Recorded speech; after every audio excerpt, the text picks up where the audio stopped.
Welcome to Future/Conditional Writing, a tutorial, the second in a two-part series. For this tutorial, we're going to work on a writing which would involve using the future and or conditional tenses. There are two ways to show that you know what you're doing with Spanish 3 material because it's not the present tense. Use the future or conditional or both, and you really can score higher on the rubric because you're showing that with Spanish 3 vocab, you know your stuff. So we're going to go over some simple ways on how to use these in a writing. So let's take a look at the task. You've been thinking about what you would do if you could visit any country that you wanted. It's first important to note in the question, would do. That's saying what you would do is going to use the conditional tense. You can use will do too, but would really works here. In Spanish, write a journal entry, so make sure you're writing to yourself or to your journal, not anybody else, because it says journal entry, about what country you would like to visit, and you may wish to include the name, where it's located, languages spoken, what the weather is like in that country, what is famous about that country, why you like that country, how long it will take you to go to that country, and what you would do in that country. So I've already crossed off the cost to live in that country because that's kind of a weird one. I think we can also cross off how long it will take to go to that country.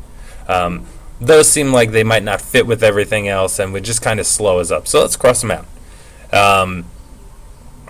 This is an interesting topic in that most of your words are going to come in the why you like that country, but really more importantly, what you would do in that country.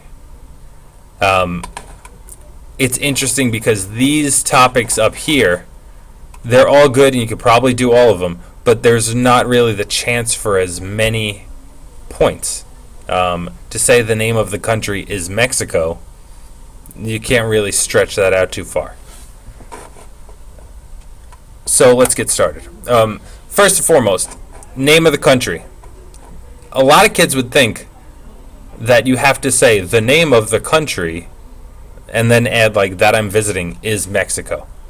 I wouldn't start off like that. I would start off right away with showing you know what you're doing using the conditional tense. Me gustaría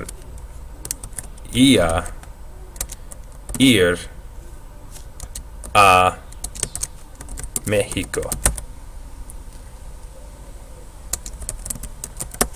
Porque, ... and say something in general.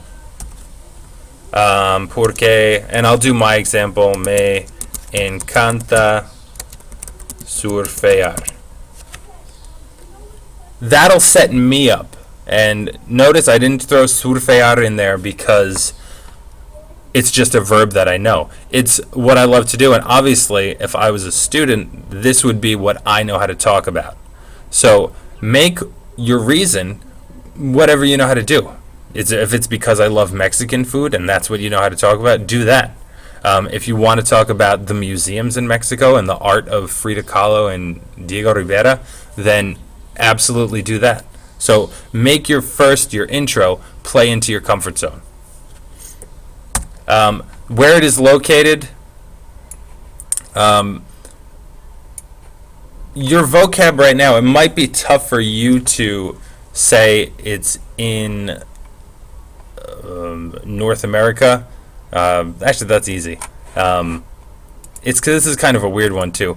But I would say to get a lot of words, México está debajo de los Estados Unidos en el mapa.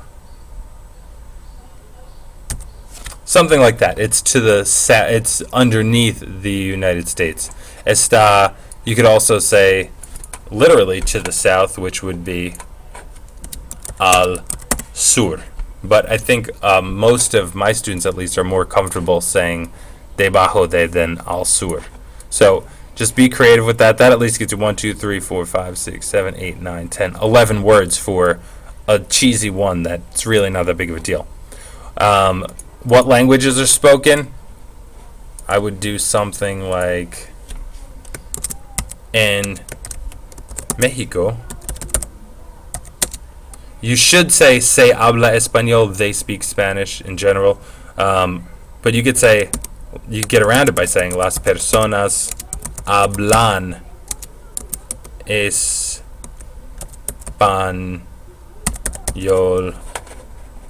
It's going to drive me crazy if I don't draw this tilde in. There's on a laptop, so it's not working. Oh, awful tilde. Se hablan español. Add to it by saying yo estudio español en la escuela. Not escuela, escuela. And then once again, don't forget your tilde. There it is. Let's move that other one back. Here we go. So, en Mexico, las personas hablan 5, 6, 7, 8, 9, 10, 11. So you got 12 words out of these, which is good. It puts you in good shape. Why you like that country? You could probably tie that into what the weather is like, and then forget about why is that country famous. If you want to talk about the Aztec pyramids, then go for it. But I'm just doing what people in general would do on this one. Why you like that country, what the weather is like. En México hace mucho calor y mucho sol.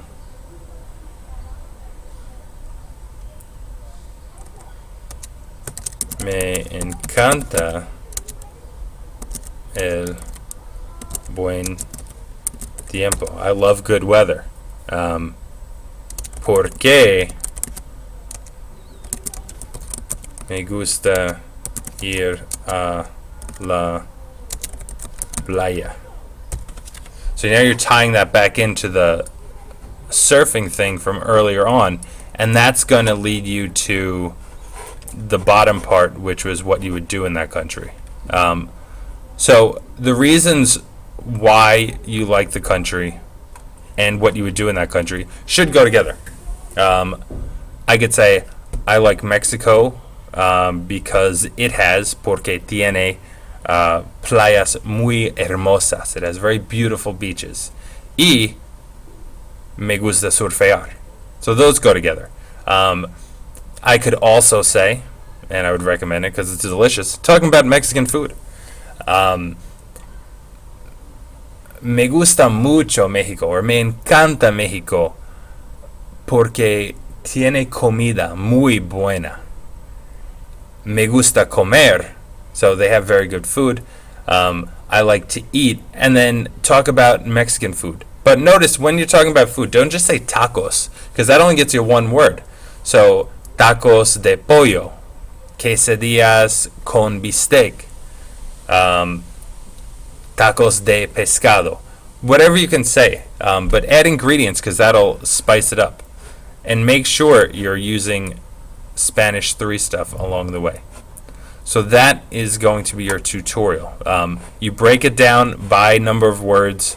I would probably do about 10 for all of these, which would be 40, and then you have to get 60 words for this whole thing, which is not an issue. But you break it down in advance, eliminate the bullets you can't do, and then you're set.